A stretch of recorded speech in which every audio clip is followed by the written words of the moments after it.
pleasure to welcome Alastair Paterson, the CEO and co-founder of Harmonic Security. How's it going, man? Yeah, great to be here. Just about surviving RSA week. For sure. Well, at least it's a bit more toned down from BlackHat, which is where we first met last year. Quite late at night with a little bit too much tequila, so at least not the same level of partying that happens here. Yeah, a little bit more fresh air as well, which I always like. Versus the casino vibe. 100%. But yeah, really looking forward to talking about your story. What was it, 12 years of DigitalShadows, and then probably a shorter than expected break, and then onto the AI security world of Harmonic. So yeah, for people that don't know you and your background, but may have known the DigitalShadows name, why don't you kind of talk a bit through that background? Yeah, I guess started out in the UK as the accent is still just about able to convey, although I've been in the US 9 years now. But I grew up in the UK. I really built my career at a British company, Detica, which became part of BAE Systems. I was originally pretty technical and became a product manager ultimately, and then I ran a bunch of the international pre-sales for the combined company on the cyber and intel side, and then ultimately decided I preferred life at a slightly smaller company than a BAE Systems of this world, so set up DigitalShadows all the way back in 2011. 13 or so years ago now, with my co-founder James Chappell at the time, and we went on a fine journey there, which ended up with me coming to the US in 2015 when we did the Series A and started building out the US presence, and that was great journey there. Another sort of 7 years from there through to acquisition by ReliaQuest in July of 22. That was me before setting off and doing Harmonic, which is the new one. Yeah, awesome. And you said you kind of initially left what turned into BAE Systems because you wanted life at a smaller company. Did you know it was going to turn into the journey it did and the exit that it did when you set out? Was that remotely even a thought? A quick one here from Oliver, one of the co-founders of Asperon Search. Our CyberBytes podcast showcases the security ecosystem's most exciting companies, but we do much more. Our talent solutions give security vendors the competitive advantage by building high-performing go-to-market and technical teams globally. If you're looking for your next role or need to hire the best talent in this competitive market, then reach out to us directly via our info@email in the show notes. Let's get back to it.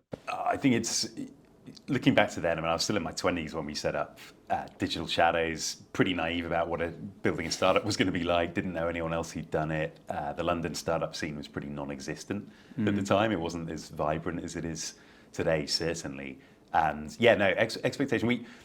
Always the intent was to try to build some sort of global successful business, but certainly in the outset, my expectations weren't. I wasn't expecting that we could pull it off to the extent that we did, and the life-changing journey that I had. I feel extremely lucky to have been on that journey and met so many great people along the way as well. So it's really changed the course of my life. Yeah, no, it's fantastic. And obviously sitting with someone that's had a really successful exit is awesome and like massive well done. But it's interesting to think about the then transition from exit, 12 years of very, very hard graft and work, and then was it less than a year to then launch Harmonic? It was a little more than a year, but not very much more. As mentioned, I mean, ReliaQuest acquired DigitalShadows, fantastic company, and they're crushing it today as well. Really great business, I played my part in making sure that integration went well, and then it was time to take a look at something new, really. And I think again, my preferred place is starting at the beginning and building something out of nothing is just something I find deeply rewarding, and that startup feel is part of what lets me get up in the morning and without an alarm clock and jump into it. So really excited to be building a new one again. 100%. Did you expect to take like more time off? Like, was there ever a part of you that was like, this is this is me now, cocktails and beach? Or did you know that you were going to? Well, I honestly, I thought I was going to take a bit more time out. And then, I think it's, people are built in different ways. I think I find it pretty hard to sit around for long. I need to be doing something pretty interesting. And I was getting involved in a few other startups on an advisory and angel basis. And while that was interesting, I pretty quickly felt like I wanted to just jump in and fix problems instead of trying to give advice and whatever. And I think it's also, like, the process of building DigitalShadows was a huge education for me. Like, I learned so much, made a bunch of mistakes along the way. And so I felt at the end of it, we had a great run, and, it was around 500 customers with global business with a pretty substantial revenue as well. But it could have been even bigger if I'd made certain better decisions and choices along the way. And I feel like I sort of qualified in my startup journey at the end of that process. And so certainly still had an itch to go and do it even better the next time. But it was also, it's a confluence of that. I think I'm starting this one in Silicon Valley, which is considerably easier than starting in London and grinding through to coming over here. I had people that had been part of the journey last time approaching me to saying, hey, what's next? We want to go and do another one, which is always good as well. And I think the people are a big part of why I wanted to do something new again. And then the opportunity with this GenAI wave, I think, is just staggering. I think we're still, yes, it's an overhyped bubble, but it's also real. I think this is it's another transformation beyond, I think, the last few waves of cloud and mobile, and so the fact that I'm in Silicon Valley able to take advantage of that this time around, I think it was opportunity I couldn't turn down. Massively exciting. Yeah. And so talking about Harmonic, so like first and foremost, within not a large amount of time at all, you've been an RSA Sandbox finalist, which, what was it, 2,000 applicants or something? Something like that, yeah. Either way, a lot. And within, it's 12 months, isn't it? Not even a year yet, yeah. Within less than a year, you were selected as one of those 10. So huge, well done for that. What are you guys? What is Harmonic? And importantly, what's it doing differently in the AI space that sets it apart from the huge number of AI buzzwords on stands on that floor? Yeah, I mean, talking about the buzz, I mean, who knew there were 5,000 AI cyber companies until RSA kicks off, right? And I think what you're seeing is essentially every company out there that already had some form of machine learning or anything remotely related has been rebadging themselves an AI company, and then the ones that did or didn't are rolling out some sort of chatbot on top of their data and then saying, yes, we're GenAI too, and it's this sort of AI washing effect. But I think the really exciting stuff is coming next, which is where people have reimagined problems from the ground up in this GenAI world. And how would you solve it today, given all the things we know we have at our disposal? And that's the approach to data protection that we're taking with Harmonic. I think where it comes from, it goes back a little bit to the DigitalShadows story. We were obviously part of the threat intelligence space, but one of the things we did was look at all the sensitive data that was leaking out of companies onto the open internet. And we were finding billions of records a week of all kinds of sensitive data, whether it's HR, payroll, intellectual property, customer data, all kinds of stuff like that.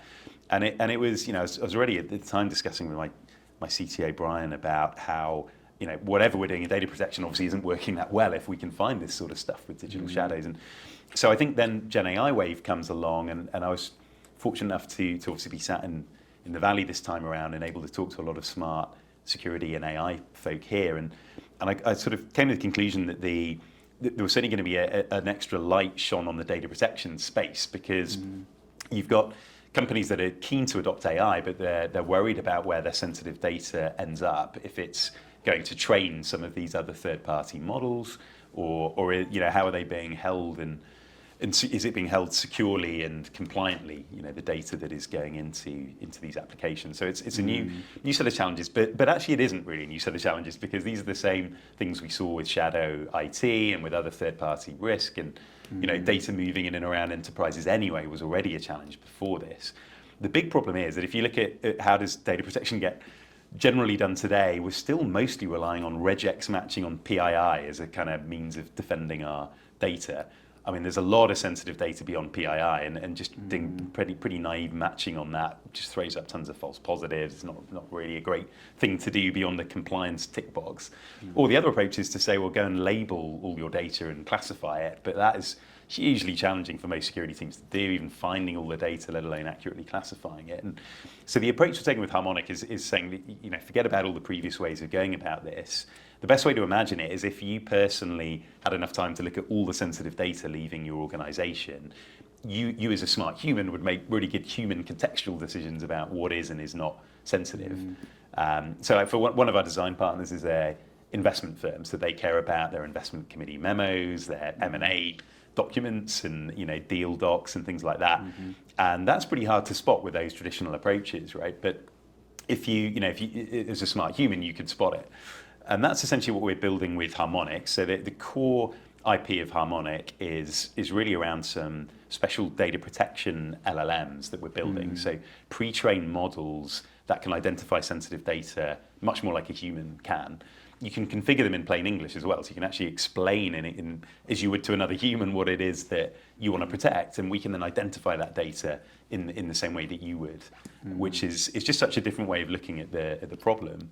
And then, beyond just finding the sensitive material on the way out of the business, we can actually resolve the issues directly with end users instead of making it the security team's problem.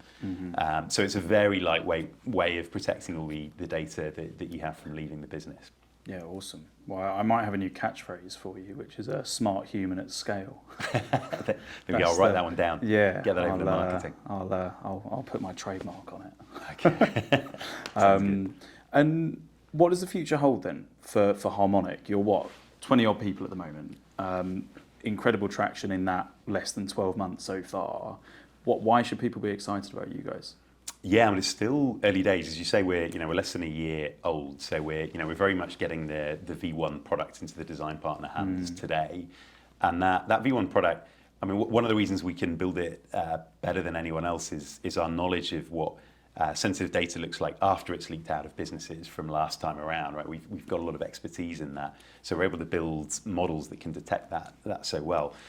So we're taking that though, so beyond just AI adoption and the risk of data leaking into AI applications and models, we're going to wrap this technology around the whole enterprise, so any egress point will be covered. And the goal with Harmonic is to build a new data protection category leader. So, so beyond just this AI wave, we're really a data protection company that has an AI use case more than we're an AI company, if that makes sense. Yeah, awesome. Yeah. And this is more for, I guess, first-time founders that are aspiring to go out and do it the first time round. What were the most important lessons that 12 years of DigitalShadows taught you that you're going to implement this second time round? Yeah, it's depends how long you got for that one. I think there's so many lessons that I learned. I mean, I think certainly there's so many things that you can be spending your time on when you're starting out, and I think I got away with it the first time around just by throwing more time and effort at the business than anyone else would be prepared to do, and you can sort of carry yourself a long way on that. But I think this time around I don't have quite as much time, because I've got the family to look after and all that stuff. So I'm having to be a bit more judicious about where I spend it, and I think it's obvious, but you can't spend enough time with your customers and prospective customers and just understanding their problems and what you can do to solve them differently and better than anyone else. And it's such an obvious statement, but I think that in the early days, that's really the only thing that matters, right? There's all kinds of stuff vying for your time, but if you don't prioritize that over the rest, it's you're not going to get anywhere. And if you do that bit well, then everything else starts to look after itself. So yeah, we're incredibly customer centric this time around, and then there's obviously all the usual people and culture things that people would bring up, but I mean that's the other thing, is you're starting to build and scale a company. It's just all about people, and we're so fortunate this time that we already have a great network that we can draw on, and trying to make sure that we keep that quality and standard high as we scale the business is going to be my top priority. As the company gets bigger, like you get different challenges at every stage. I certainly learned a few things in, we didn't get our pricing strategy right and upsell motion and various things just weren't quite as optimal as they could have been last time around. So there's a whole bunch of stuff like that I learned too. But they kick in later. Like, I think the core is, of course, you got to do right by the customers and find the great people, and you'll figure the rest out.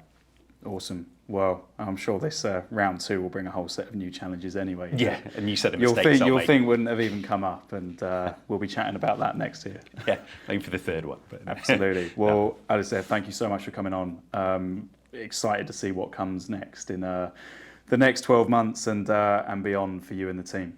Thank you. It's a pleasure. We hope you've enjoyed this latest episode of CyberBytes, the podcast. Please give it a thumbs up, subscribe, and tell your friends. If you want to explore being a guest or how Aspiron Search can help you build high-performing security and go-to-market teams, then get in touch on LinkedIn or info@aspironsearch.com.